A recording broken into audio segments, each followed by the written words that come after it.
Hi everyone, আমার আরেকটা ভিডিওতে তোমাদের সবাইকে ওয়েলকাম। সকালবেলা মোটামুটি 11টা বাজে, এখন হয়তো 3-4 মিনিট বাকি আছে বাজতে 11টা। তো আমার সমস্ত কাজ কমপ্লিট হয়ে গেছে। তো বারান্দায় এরকম একটা সুন্দর রোদ এসে পড়েছে।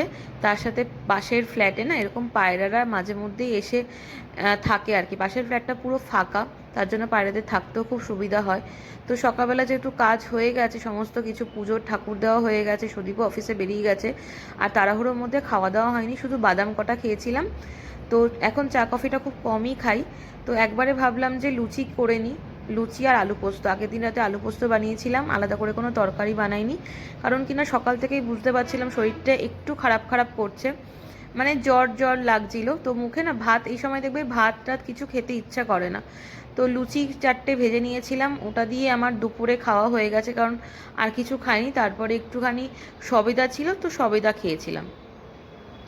আর সুদীপও লুচি দিয়ে আলু পোস্ত নিয়ে গেছে, আর রুটি সকালবেলা খেয়ে গেছে। আর এই দেখো কি রিস্ক নিয়ে এই কুলারটাকে ওপরে তুলেছে। অনেকবার বারণ করেছিলাম সুদীপকে, যেহেতু এখন খাটটা হয়েছে তার জন্য কুলারটা নিচে রাখা যাচ্ছে না। তো একটা স্ট্যান্ড অর্ডার দিয়েছে, কিন্তু অনেক দেরি করে আসবে বলছে, হোলির পরে পরে আসবে বলছে।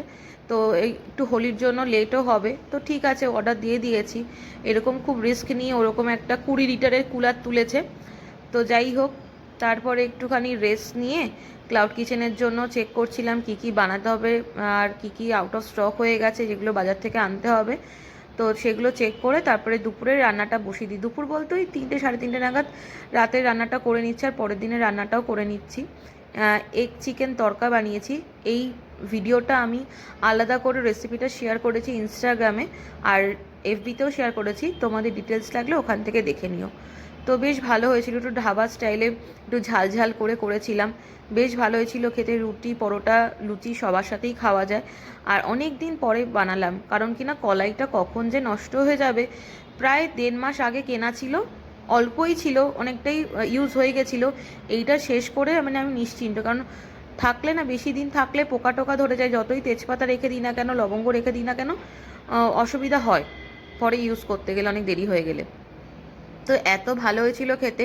আমার মনে আছে আমি দার্জিলিংয়ে গেছিলাম যখন ছোটোবেলায় ঘুরতে, তখন এক জায়গায় হল্ট করেছিলাম। তো সেখানে আমি এগ চিকেন তড়কা দিয়ে ভাত খেয়েছিলাম, ভীষণ ভালো লাগে খেতে। তারপরে সমস্ত কিছু কাজ সেরে ওদিকে এখন 6:30 মতো বাজে, আমার সন্ধে পুজো দেওয়া হয়ে গেছে। তো আমি রেডি হয়ে গেছি, কারণ বাজারে যেতে হবে, একটু টুকটাক জিনিস আনার আছে। তো আমি একটা মানে উলেরই সোয়েটার পরেছি তোমার। আর মা আমাকে দেখে বলছে গরমের মধ্যে এরকম একটা উলে। আমি বললাম, না মা, এখানে এখন যথেষ্ট ঠান্ডা আছে, বিকেলের দিকটা না বেশ ভালো ঠান্ডা হাওয়া দেয়। আর রাস্তায়ও সবসময় দেখি যে সবাই জ্যাকেট পরে গায়ে শালের চাদর গায়ে দিয়েই বেরোচ্ছে, কারণ দিল্লিতে খুবই গরম থাকে সকালবেলাটা থেকে দুপুরবেলা পর্যন্ত।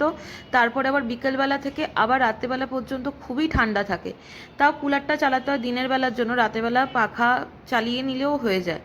তো বারান্দায় দাঁড়িয়ে আছি, একটু টাইমটা কাটাচ্ছি, ভীষণ ভালো লাগে আমার এই সময়টা। তো রিসেন্টলি আমার সাথে খুব বড় বড় ঘটনা ঘটছে। তো কয়েকদিন ধরেই দেখছি খুব তেল ছিটে আসছে রান্না করতে গিয়ে ক্লাউড কিচেনের জন্য। তারপরে হাতে তো একদিন ছুরিই বসিয়ে দিয়েছি, মানে আঙুলের মধ্যে ছুরি বসিয়ে দিয়েছিলাম। তো এইসব দেখে সুদীপ বলছে তোমাকে কিচ্ছু রান্না করতে হবে না, আমি ক্লাউড কিচেন বন্ধ করে দিচ্ছি। আমি বললাম শোনো, এইসব হতেই থাকবে, এরকম তো হতেই থাকে, কিছু কিছু ক্ষেত্রে তো এরকম পরিস্থিতি তো শিকার হতেই হবে, সব কিছুর জন্য রেডি থাকতে হয়। তো একটু মাথা গরম করছিল, তারপরে আমি ওকে বোঝালাম যে আমি আস্তে ধীরে কাজকর্ম করব। তারপরে তো আমি বেরিয়ে গেছি বাজারের জন্য, ও আসার পরে, কারণ অনলাইন রেখে ক্লাউড কিচেনকে তারপরে বেরিয়ে গেলে না, ঘরে কেউ না থাকলে খুব অসুবিধা হয়ে যায়। তারপরে নিচে বেসমেন্টে গিয়ে দেখি যে কোনো একটা ফাংশনের রান্না চলছে।